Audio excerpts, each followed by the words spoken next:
Okay, good afternoon. Welcome everybody, especially to our special guest speaker here for today. I'll be moderating for this little session called In-Country Workshop, Better Pronunciation for RTM Newscasters. And today we're joined with three very special guests. We have Mr. Salish Kumar from Fiji. We also have Mr. Frankie J. Chan from Brunei Darussalam, and also Ms. Shabnam Riaz from Pakistan Television. Once again, thank you very much for coming to this little session of ours, and we hope that this little session we will get much more information from your experiences, as well as impart our own experiences with you as well, sharing a session with you. Thank you very much, guys. Okay, so without further ado, just let me introduce briefly our guests for today. We'll start off with Mr. Frankie Chan, International Relations from RTB, Brunei Darussalam. He has been in radio television Brunei since 1992, contributing his talents and also expertise across various roles within the organization, from television to radio to journalism. So he has a vast experience in these fields as well. So hopefully he can impart some very valuable knowledge to us as well. And then we have also Mr. Salish Kumar. He is the Director and also Language and Culture Consultant of Language Consultancy Services from Fiji. Now he currently serves as a consulting lecturer in World Religions and Systematic Thinking at the Pacific Regional Seminary. And he has a wide range of experience in teaching, research, training, curriculum, development and production of educational content. And he has established himself examiner for Cambridge English, TV presenter, radio journalist, scriptwriter, translator, and professional trainer as well. And he was currently awarded an honorary doctorate in Curriculum and Academic Strategy and Inspirational Educator Award at the prestigious International Schools Award in Bangkok. And finally, we have the lovely Shabnam Riaz. She is an award-winning news anchor, author, poet, artist, and has been the host of three very popular programs on PTV World. And she also is the recipient of the National Award for Best Newscaster 2003-2005. She has been presenting prime time news and also programs on state TV for more than 20 years. And the list goes on. I mean, thank you very much once again to from all of us here for being in this little workshop that we have. Thank you so much. Now, without further ado, I have some questions which I would like to direct to one of our guests for today. Let's start off with Frankie. Now, Frankie, what strategies do you employ to maintain audience attention throughout news broadcasts, especially in today's fast-paced media environment? Can you share with us? Thank you, Otto. Good afternoon, everybody, to my fellow colleagues as well from Fiji as well as Pakistan. Firstly, thank you to AIBD for having me on this segment.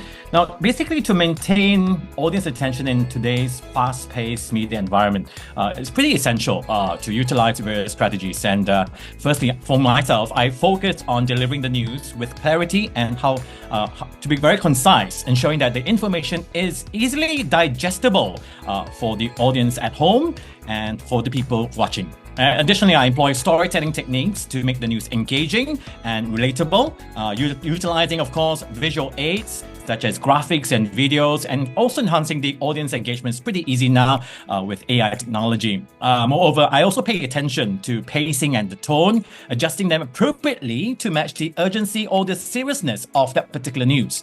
And I make use of interactive elements such as polls or even audience participation segments to keep our viewers actively involved. Now, this is out of the question which I have already set for me to ask you. Out of this question, I'll just ask, do you use like certain, is there like any backlash towards how you pronounce or enunciate towards your audience, which is Brunei? Is there like any negative comments towards your presentation, or how do you overcome it and all that? Yes, I think the one common problem that, I won't say problem, the one that we always face is, of course, British English and American English. So which do we use? And we have to standardize the way we pronounce it. So we in Brunei, we used to be a British colony, so we will be using then the Queen's English, well now the King's English, instead of the American English. Thank you very much for that, Mr. Frankie. Moving on, Mr. Salish, we want to know from you, how do you actually balance the need for clear pronunciation with the desire to maintain authenticity, and also regional identity in your broadcasting style? Thank you for the question. Here in Fiji, we have three principal languages, English, Hindi, and we have Itoke, which is the indigenous language spoken here in Fiji. Now, the situation with English is that according to the last official research, which was done in 1997, only 3% of the population speaks English as their first language, which means 97% of the population speaks either Hindi. And in terms of Hindi, we have two varieties. One is standard Hindi, which is spoken in India or in Bollywood films. And we have the second variety, which is spoken here at home in Fiji. So which is basically a mixture of North Indian dialects, South Indian dialects, English, as well as the Itoke language. And then we have 14 dialects within the Itoke community, which is the indigenous language. So you will see in terms of the languages spoken here, we have a mix. While we have three principal languages, we also have dialectal varieties that may create problems for some of the viewers. Now, because communication is essential and we want our viewers to get the news as clearly as possible, maintaining this balance between clear pronunciation and preserving authenticity is paramount in my broadcasting style or what we teach news presenters here in Fiji, that clarity will ensure that people are understanding you, and clarity and authenticity will also foster a sense of connection with the viewers. So to achieve this balance, I focus on articulating words distinctly. And while I talk about that, as I've said, most of our viewers speak L2, which is Hindi or Fijian, or which we also call Itoke. So we will have to be mindful of our speakers who do not come from first language background. Though we aspire to speak British English, which is the required standard, but because of the advancement in social media, British plus American English, there's quite an influence of American English here as well. So we have to be mindful of the first language, L1 versus L2, plus the presence of other foreign languages in this country. And every little language has its own distinct flavor and variety. So news broadcasters have to be mindful of these nuances so that we are able to strike a harmonious blend where each element enhances rather than distracts from the other. So I find that this particular approach allows me to engage with diverse audiences effectively while honoring their linguistic heritage and identity. Well, thank you very much for that, Mr. Saleh. It's very precise and concise as well. Now, moving on, we have Ms. Sabnam. Based on techniques as well, can you share any tips on or techniques for managing nerves and building confidence during live news presentations? Yes, sure. Thank you very much for giving me the chance to speak here today with such esteemed guests and wonderful participants as well. Well, when we talk about nerves and we talk about confidence building, that comes hand in hand with live news presentations, because when you are delivering the news, there are many of your senses that are at work. You are reading, you are listening to instructions from a producer, you are also timing with your video, so you're syncing that as well. And then you're focused on your delivery, how you're speaking. So many things are going on. To be honest, a fair amount of nervous energy is a good thing, because it makes you sort of more alert, it makes you more able to do the job that you have at hand. But to make your life easier, what's the first thing you notice about someone when they walk into a room or you switch on the channel, even if it's on mute? The first thing you'll notice is a person's body language. What does that body language say to you? Do they seem confident to you? Because that is where the viewer, because today's viewer is, they can judge very quickly. If there's somebody who's not confident, it will show in their body language. So the first thing you want to work on is your body language. Make sure you're sitting confidently with a straight back and you seem as though you're in command, because what you're actually doing is delivering a performance. And when you're delivering that performance, you want to tell your viewer, you want to give them a sense of relaxation. And you can't do that if you're, feeling anxious yourself. So you tell them that you're in control. And, people, it's we don't realize this, but people connect a lot to the news. they connect a lot to their news anchors, to their newscasters. I mean, if you talk about like the BBC, they will have their news anchors and news readers for about 20 years, and they'll hang on to them because people have a relatability. So what you're doing is a very important part of your career. You are establishing an audience and they are connecting to you. So first of all, your body language. After that, I would say that you must know and have a very good handling of the script that you're using. If you're reading off a teleprompter, what you need to do is be familiar with your script. Are there going to, you must go through, you must edit, you must find out if there are any names that are going to sort of, throw you off. And there are the sort of, what's going on in the world right now? Are there political figures you should know about?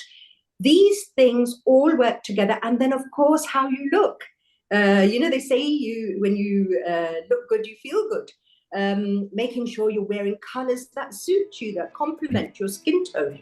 All these things come together and make a whole package.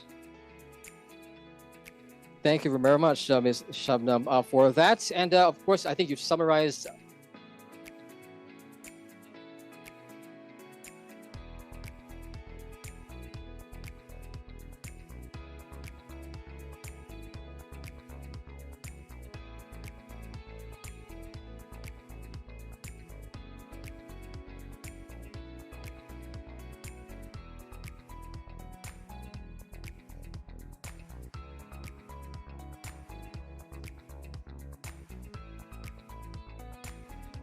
Now, for aspiring newscasters aiming to improve their pronunciation and presentation skills, I would really highly recommend several key strategies that I personally go by. Firstly, to practice regularly by reading aloud news articles or scripts to develop fluency and clarity in your pronunciation. Like what Shabnam says, clarity is important, but also your presentation, how you actually carry the news is also very important. So when I carry a very light story, I would actually, position-wise, I would slant slightly a little bit closer to the audience, telling you like, this is a more a very light-hearted story. Or if it's a serious news, you'll be giving an expression that it is telling you that, hey, listen up, this is very important. So it's also important to pay attention to intonation and emphasis to convey the meaning effectively. Additionally, I would say recording and revealing oneself can provide valuable feedback for improvement. So I personally do record and get feedback from my fellow colleagues, my editors, maybe even from my bosses and from my viewers at home. Some of them will give you good criticism and you can actually take it well. You might take it well. Seeking guidance from experienced members as well, like for example, mentors. Like I would believe if I know Shabnam, I would have I will get advice from her as well, because she has been there for quite some time. And also taking pronunciation and public speaking classes can also be beneficial. So, and lastly, stay informed. Staying informed about the current news, practicing impromptu speaking can enhance confidence in your delivery, like be informed with the latest news. Well, usually news readers, when you go in, you already know what stories you're going to carry. So like the difficult names that you need to pronounce, and like what Shabnam says, sometimes on the teleprompter, you cannot add on stuff. So you really need to practice on those names way beforehand in order for you to be confident, in order for the viewers to know that, I can rely on you for the news, and to build that identity, that character that they can trust. Well, thank you very much, Mr. Frankie, for that little example and your own take on this particular question. Mr. Salish, I would like to know your own opinion on that as well. And to top it all off as well, can you actually discuss the role of vocal variety and also expressiveness in engaging viewers during news presentations? Thank you. To the aspiring newscasters, some of the things that I would like to share from my side is number one, I think all the newscasters should, take up linguistic studies, because linguistic studies is very important in terms of broadcasting. One of the things when I was given a chance to study journalism at the local university here, the second major was supposed to be decided by me, and most of my friends would have, took up history politics because they thought the news media industry would benefit from the history politics field. But I thought otherwise. As a news broadcaster, I think linguistic studies definitely, benefits newscasters, because the three areas in linguistics that we study and really enhances our communication skills is phonology, morphology, and syntax. While I had talked about L1 versus L2, there are huge differences in some languages. For example, when we do linguistic studies, we carry out a contrastive analysis, which clearly shows the similarities and differences between two languages. So, for example, most of the news media here in Fiji speaks in English. As I've said, 97% of our population speaks the second language, which is either Hindi or Itoke. So we have to be mindful of the sound differences. For example, Itoke language has pre-nasalization, while in my Hindi, we have post-nasalization. So when I'm trying to pronounce Itoke words which has pre-nasalization, it was quite difficult for me.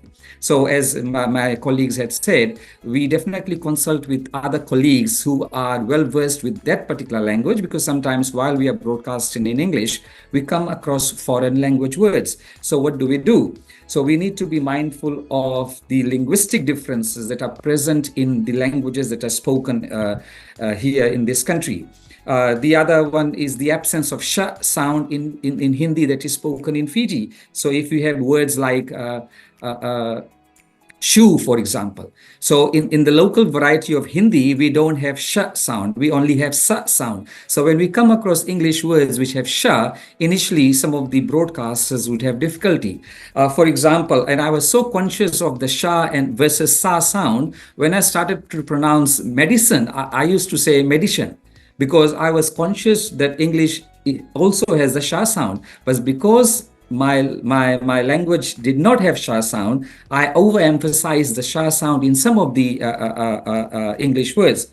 So what my colleague had said earlier on, I used to record myself in front of the mirror, and then my mom would provide some feedback. And she was the one who picked up that, I was saying it medicine instead of medicine. So, getting help from family members, from colleagues would definitely help area newscasters. So I would definitely, emphasize on doing linguistic studies. English, for example, has alveolar ta and da sound, but Hindi and Itoke languages that are spoken here in Fiji do not have those sounds. Hindi, for example, has dental and retroflex sounds. So English newscasters would have difficulty pronouncing dental and retroflex sounds which are present in Hindi, while Hindi speakers would have difficulty pronouncing alveolar sounds which are present in English. So linguistic studies definitely would help to, overcome some of these problems. We definitely need professional development sessions as such, where, newscasters are, regularly updated on some of those language trends and pronunciation changes on a day-to-day basis. When I started broadcasting, I used to listen to BBC a lot. As I've said, British English is the standard form that, Fiji places an emphasis on. So I used to listen to BBC a lot. I used to, get help with senior broadcasters who would help me on a daily basis in terms of, pronouncing certain words. Thank you. Mr. Salish, I'd just like to ask this question as well. It's intriguing that you have different kinds of languages, and I do believe there are other dialects as well. Do you mix those two together, or is it basically just British English? While we prefer to speak in the British variety, but I have said due to the advancement in the internet platform, the American English is taking over. So we have a kind of a mixed variety that is spoken in this country. We also have Fiji English. And so, linguists here in the last 10 years have come up with a new dictionary, which is called the Dictionary of Fiji English, which very much, talks about some of the language varieties, especially in terms of pronunciation, that are only, found in this country. So while we aspire to speak British English, there is heavy influence from American English. And at the same time, we have the local Fiji English, which we know influences how news broadcasters use English in the media.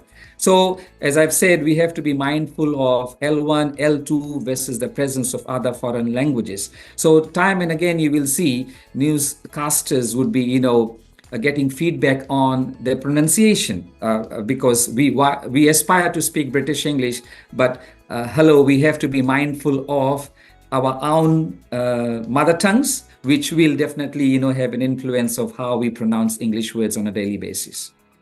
Well, thank you very much, Mr. Stades, for that. Moving on, Ms. Shabnam, can you actually discuss any challenges you faced in maintaining pronunciation consistency across different news segments or programs? Oh, yes, definitely. It's a hard one, isn't it? Because the thing is that while you are delivering the news, you are talking about so many other things. You're talking about your national news, your international news, you've got a sports segment, you've got your business segment, and sometimes you're going to be delivering the weather as well. So if we break down those different segments, when you talking about national news, that is the pronunciation that you're going to use according to the country that you're living in. So here comes the challenge. You are presenting the news in English. It's maybe not the first language for your viewers and for yourself. So you've got to keep that in mind. And when you come to your national news, you're going to be delivering names and places in the national diction, whatever they are, according to wherever you are. Now what happens is you go on to international news and you're talking about international figures. They may be celebrities, they may be politicians, they may be sports people. And they all have different pronunciations. So then you switch gears. And if you're talking about the French president, you will want to give him some justice and pronounce his name properly. And then, I don't know, somebody from Europe, somebody from Poland, whatever. You are dealing with so much information. So what I used to do with that is that I used to try to be in touch with what was happening. You see, as a news anchor, your job is not, it doesn't just start when you sit in front of the camera. No, unfortunately, or fortunately, your job starts at the beginning of the day. Switch on the news, find out who is in the news, what's going on, what are the hotspots that are developing, what are the breaking stories that are developing. Those are going to be the names that you will have to be dealing with. So if you find a name of some story that is developing or is about to break or is on the headlines, you have to get familiar with making that right pronunciation, because you don't want to read a story with confidence and then sort of get stumbling on a name that you would have found easier if you had research. So I would say research, and more research. That is something that will help you. You won't go wrong with it. And in pronunciation, my challenge was that for me, English was my first language. And I was delivering the news in Pakistan, where English is not the first language, Urdu or other regional languages are. And every time I used to say something, people used to say, we can't understand, can't you speak with more of a Pakistani accent? And then I would say to them, okay, that sounds unfortunately, it may be more relatable, but then I wouldn't be doing the English language any justice. So you have to find that sort of a convergence where everything you say is something that merges together and sounds natural. Another thing, you do not want to sound too forced, because that again shows that you're not comfortable. And the viewer who develops a relationship with you, because I'm sure you're going to end up becoming fabulous news anchors and newscasters, is that you must sound confident. Let me give you a little secret. Even if you make a mistake, do not go back to rectify it. Just move on like nothing happened. Okay. Thank you very much once again to our panel of guests. We have for this little segment we call In-Country Workshop, Better Pronunciation for RTM Newscasters, together with Mr. Salesh Kumar from Broadcaster Fiji, Mr. Frankie J. Chan, International Relations RTB, Brunei Darussalam, and Ms. Shabnam Ilyas, broadcaster from Pakistan television. Now, without further ado, I'm going to move on to our next question for Mr. Frankie. Mr. Frankie, how do you actually incorporate feedback and constructive criticism into your professional development as a newscaster? Humans as well, as newscasters, we do make mistakes, and we are also still learning. Even though we are 10 years, 20, 30 years into the field, we still take feedback and constructive criticism. They are invaluable tools for growth, I would say, as newscasters, especially for those who are not so new anymore, like us. We have to go on with the times, and probably we have to learn a lot of things as well. So I actively seek feedback from our colleagues, so my supervisors and even viewers, to gain different perspectives on my performance. So I approach feedback with an open mind, recognizing areas for improvement without taking it personally. I prioritize constructive criticism that offers specific suggestions for improvement rather than vague critiques. So after receiving feedbacks, I would take concrete steps to implement suggested changes into my practice, whether it's adjusting my delivery, refining pronunciation, my posture maybe, and enhancing presentation skills. Continuous self-reflection and seeking feedback will help me evolve and refine my abilities as a newscaster to gain that confidence back once again. I want to go back to what Shamnam says. When you make a mistake, just go on, just pretend that nothing has happened. But you must do a smooth transition, all right? So you don't be so obvious about it. Can everybody agree with that? It's not an easy task. It's not an easy. It takes time to pick up that skill. Do not have that facial expression like, oops, I made a mistake, right? So you just have to be smooth about it. Be a smooth criminal. Thank you, Frankie, for that.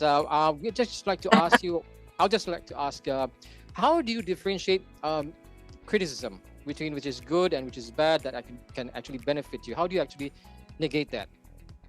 I mean, I'll take every criticism, whether it be good or bad, to be bad, because I want to improve myself. I mean, every day is a learning process. So I take it with stride. I take it with all my heart, and I really want to improve. As a newscaster, it's all about passion. If you are passionate about the job, whatever shoots at you, whatever there's bullets are coming at you, you would take it.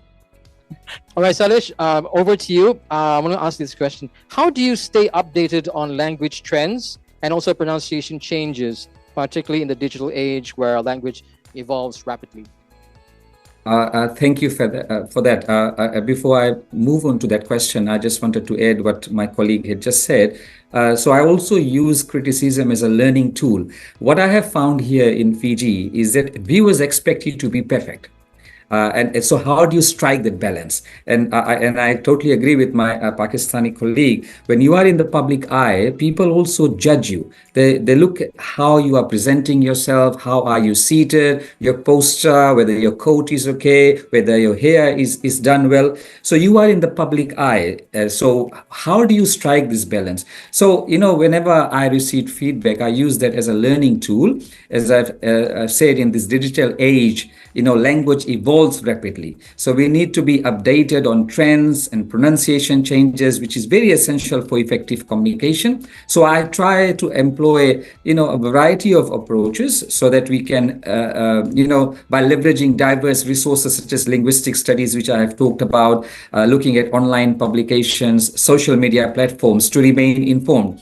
Additionally, what I try to do, to have this active communication with the linguistic communities that are present here in Fiji, and that enables me to have, insights into the first-hand information that are emerging regularly. And so by continuously learning and adapting, I ensure that my language usage remains relevant and resonant with the ever-evolving audiences that we have today. And I agree with my colleague when she talked about, doing research, online sources. Sometimes when we are stuck and there's no one to help you, you can simply log in and you will find, online sources which will tell you about pronunciation and how to use words. Because in this internet age, we have new terminologies that are coming, regularly. So we need to be updated with pronunciation changes. As I've said, if you are able to do that, you would be able to, have effective communication with your viewers. Wow, thank you very much, Mr. Solesh. Now, moving on to Shabnam, how do you actually approach preparing for interviews and also panel discussions like today to ensure clear communication and effective interaction with guests? Okay, that's a very good question, actually. And the answer to that would be that, if you have a guest for an interview, first of all, ask yourself this question: what do you want to get out of this interview? What angle are you coming in at? Is this a personal interview? Is this a political interview? Is this some sort of a interview where you want answers? Because the role of the anchor or the role of the newsreader or the TV presenter is that you are taking on the role of the viewer at home. You have to ask the questions that the viewer would like to know from the guest. Okay, so a lot of our time is in front of the camera, but I think that the homework that you do for anything that is going to come up on screen, it will show, it will fall through. And if you have done your homework, unfortunately, that will also show through that you've called in a guest, but you really haven't thought about the questions that you're going to ask them. Because if you look around for the best sort of interview hosts in the world, you will notice that the questions aren't that complicated. They will ask a question that is simple, and after that, you let your guest speak. One of the mistakes that are made usually during interviews are that you give a really long sentence as a question, and then while the guest is speaking and giving their answer, you interrupt them. Now, that is something you do not want to do, because it's disrespectful to your guest who you have called on your show or whatever, and you want to give them respect and you want to give them the time that they do more of the talking. You do less of the talking, but interject where you think it's important. Also, research your guest, find out about them. What are their challenges? What are their accomplishments? What have their struggles been in life? And what inspires them? All these things will come together for a really good interview. But remember, before the interview, you want to know what you want to achieve, what information you need to extract from the guest. And being polite is also something that's very important. Letting them speak, the art of conversation, the major equal part of conversation is listening. And unfortunately, in today's world, it seems that everybody wants to talk. So everybody will be talking, and then who's going to be doing the listening? So if you are interviewing someone, ask them insightful questions, not very long ones. Let them speak. Try to get into really what makes them tick. Well, thank you very much, Shabnam, for that tip and as well your experience on that. We have a couple more minutes before this session ends, so I'm going to stream through to the next question. Mr. Frankie, how important do you actually consider body language and non-verbal cues in effective news delivery, and how do you actually incorporate them into your presentation? Well, I think body language and non-verbal cues, they'll play a very crucial role in effective news delivery, as they can enhance your message impact and credibility to what stories that you're going to carry. And I believe maintaining strong eye contact with the camera conveys how sincere you are, and it builds that trust with the audience. Gestures and facial expressions are also powerful tools, but too many gestures at the same time can be not so good at all. But so they are powerful tools for emphasizing key points and conveying the emotion of that story. So additionally, I pay attention to posture and body movements to appear confident and authoritative with the audience at home on screen. So like I said earlier, like if it's a light-hearted story, I would start slanting it a little bit, maybe towards the end of my camp story, before heading on to the video, and then I will look as if I'm watching the video, telling them, look, this is a video that's coming up, and please watch as I relay that story to you.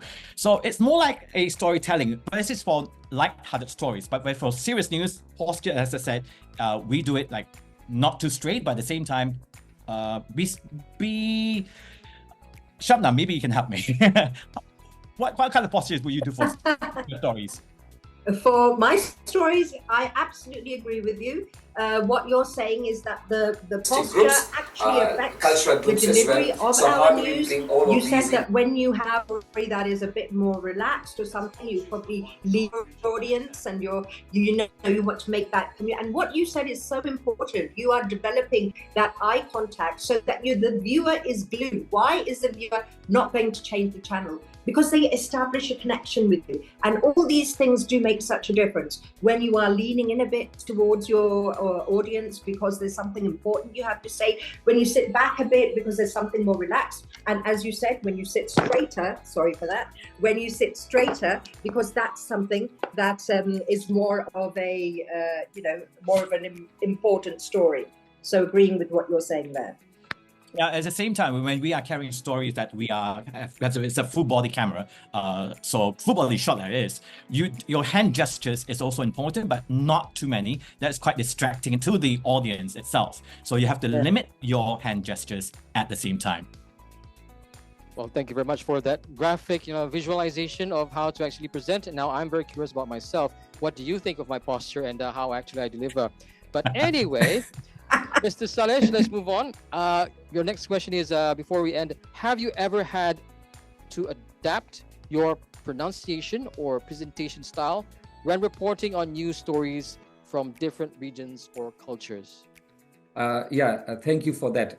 Just adding my comments to the earlier question that Frankie and Shabnam just spoke about. Yes, body language is very important, but as Frankie has also said, some can be annoying and distracting. So we have to be mindful of our posture. And most importantly, what I want to tell the newscasters, your voice is the most important tool here when you are doing newscasting. Definitely. So through modulation of tone, pitch, and pace, you need to breathe life into news so that you are able to evoke emotions and emphasize key points, because newscasting is basically, storytelling. And this dynamic delivery is not only going to sustain your viewers' interest, but also, boost a deeper connection with the content. And that is our main idea behind newscasting. So, you try to create a compelling narrative that resonates with the audience on an emotional level. It's the subtle nuances of the voice that can transform a mere recitation of facts into a memorable and impactful storytelling experience. And we have to be mindful of the differences between the different language varieties and the different cultures that are present in your respective countries. For example, in Fiji, we have the three main ones, plus we have the other minor linguistic groups. Cultural groups as well. So how do we bring all of these into our news stories, capturing and be mindful of, conscious of the diverse regions or cultures that are present in your country. So I think it's all about bridging the linguistic as well as the cultural barriers so that we are able to ensure that effective communication is possible and we are able to foster inclusivity. Thank you, Mr. Salesh, for that. I'd just like to ask for all our panelists over here. Was there a time where you felt that when presenting, are you presenting towards an individual or you're presenting to a wide variety of people? Is it more intimate? Is it more private? Or is it more broad when you are announcing a certain information or broadcasting news towards your audience? Right. Okay, I'll tell you, I'll give all the anchors a tip, okay? And that was in the beginning when I was starting to read the news. I was quite, I was quite afraid, and I'd get anxious and I'd get nervous and I think I'm going to mess this up. It's a live bulletin. It isn't even recorded. What am I going to do? So then I sort of thought to myself, somebody actually gave me this tip. A mentor gave me a tip. They said, imagine behind the camera, there's a camera, and behind the camera is your favorite person. And that favorite person is the person you're reading the news to. And that really helped me during the beginning of my newscasting profession, when I used to find it hard and I used to get nervous with coming on air. And I thought that was a lovely tip. So if you sort of take out the fear of, if it, I don't know, it could work differently for different people. Maybe somebody who's reading the news, they would like the feeling that they are projecting onto, their viewers. You're connecting with lots of people. If that makes you comfortable, fine. Another tip, the other one is that if you want to think, you just drown out all the noise, drown out everything else that is going on, and concentrate on the one person you're the most comfortable with, and imagine that you are delivering the news to them. Being an MC to an audience on stage, you'll probably be stage fright. So you just focus on one particular person that you're comfortable with and present your story. So likewise for news reading. But at the same time, please take note that while you're reading and doing a presentation, you're actually hearing your commands, instructions from the gallery. They may be giving instructions. They may be talking behind you. And it can be quite disruptive, but you really have to shut that off. It takes a while to actually learn to shut yourself from that. At the same time, obtain that information that is needed for you to move on to the next story, for example. But at the same time, you have to cultivate this deeper connection with all your viewers. So through one person, you are connecting with the rest of the viewers. Yeah. Thank you very much for that. Now, a final question before we move on to the Q&A session with our workshop colleagues over here in Malaysia. Learning. Any skills that you would like to share with us in terms of learning for those who are seasoned and also those who are still new? All right. Now, I would say that I'm still learning. I would say that when I was still, when I'm in front of the camera, when I'm presenting something, I find that I've come away with something. And I realize that, oh God, I've learned this today. Even after 20 plus years, 25 plus years, you're still learning. This is a field that you just keep learning. And the day you stop learning is when you're in trouble. So you have to keep an open mind, and you have to understand that, as my colleagues have said, they've all talked about this, it's practice, it's the voice. I mean, what Salish said, voice is very, very important. And we find that we sometimes ignore that, and we go more to our appearance. Maybe, if we look better, maybe we'll command more people. And then Frankie spoke about passion, and passion never lies. When that comes through a camera, it will never lie. So the thing you need to do also, because there's so much going on, so much is going on. As Frankie, mentioned, you've got your earpiece, you've got your directions, you've got things going on in the background, and then you've got to sort of sync your visuals with your with what you're reading, and then you've got to be alert for breaking news if you're going to announce breaking news and go to that story, and how you're going to handle that. So everything is working 100% inside your body, all that nervous energy. So at the end of the day, you've got to be kind to yourself as well, because it's very taxing. Honestly, it's very taxing. So be kind to yourself. Take the criticism and you have to sort of filter the criticism. Where is it coming from? Is this a mentor? Is this someone that you can actually learn from? Is this someone giving you criticism just for the sake of criticism? Because I found that in the beginning, I came towards a lot of untoward criticism, and that came along and actually spoilt my confidence. So you've got to work out the balance there, and confidence, believe in yourself, do your homework, do your research, and then sit there. And once you are there, it's a performance, and you have to be in command. Well, thank you very much for that, Shabnam. Now, the last question which I have for all our panelists for today, we'll start off with Frankie and then move on to our next guest and so on and so forth. What role do you believe technology plays in supporting pronunciation improvement and presentation skills development for newscasters? Frankie? I guess social media, like, for example, pronunciation of names. I had an issue with the new Prime Minister of Thailand's name, Seta Thavisin. So something that you really need to try and pronounce. And so you have to go online and check to either YouTube or other news channels. But bear in mind, other news channels may not be correct at the same time. So you just have to keep on doing your research. I will go to their local channel. For example, if it's Thailand, I'll go back to Thailand and see, and I'll probably even I will go to the extent to call up the embassy to actually to double check the pronunciation. Thank you very much for that, Frankie. Salish? Yeah, I would definitely advise that we listen to international news, especially news. For example, if it's a French word, I mean, we can look it up at BBC, or we could also look at French news media channels. That would be really helpful. And at the same time, I mean, here at our local universities, we also have language labs. So what we do when we teach phonetics and phonology, we tell them the manner of articulation and the place of articulation of all the sounds that are present in English. But definitely for foreign language sounds, we need to, be updated by listening to international news. We can, get help from seasoned broadcasters who have been there for quite some time. And the 3 P's that we need to follow, and I totally agree with Shabnam, is practice, practice, and practice. Thank you, Salish. Shabnam, your opinion?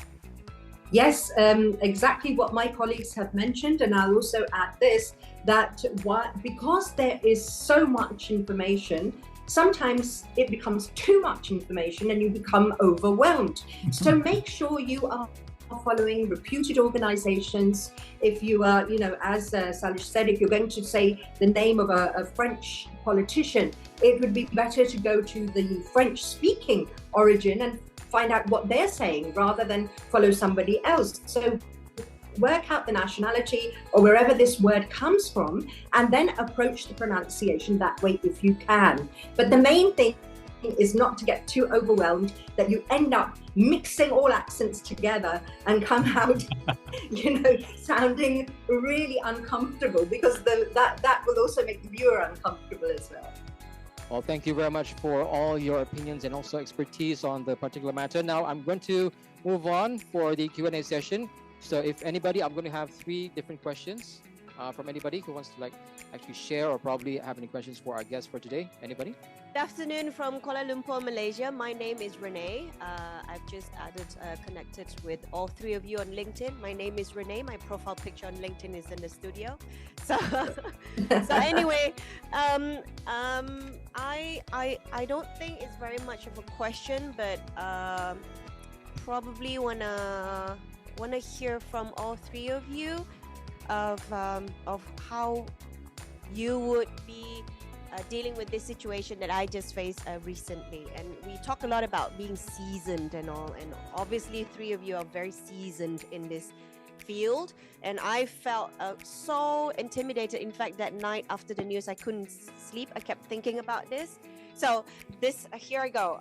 So recently I was on air, and being on air, I had a little boo-boo where I pronounced the word Levi as Levi on air, even though at the back of my head, I don't know if you guys experience the same, but I know how to pronounce that word correctly, but when it comes out from my mouth, it's something else.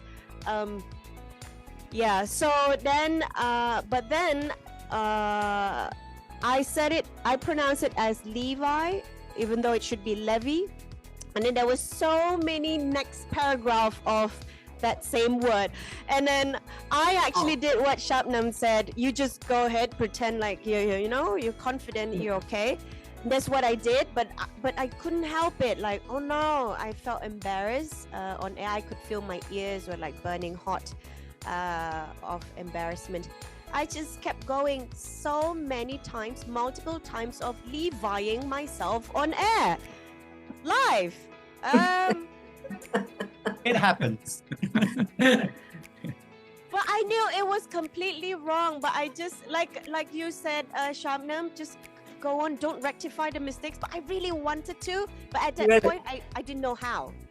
Well, one point I wanted to make when I said that was that unless it's a huge mistake, something that makes a factual difference in something, then you don't need to rectify it. But if it's something that is factual and you've mixed that up, then that would be, oh, excuse me, I meant to say this, okay? Now, a common mispronunciation here and there, that's okay. We're all human beings. Now, as you said, this word that threw you, you actually knew how to pronounce it, or did it just come up as a... It just came out wrong. I know how to pronounce it, but when I read it on air, it just came out as something else.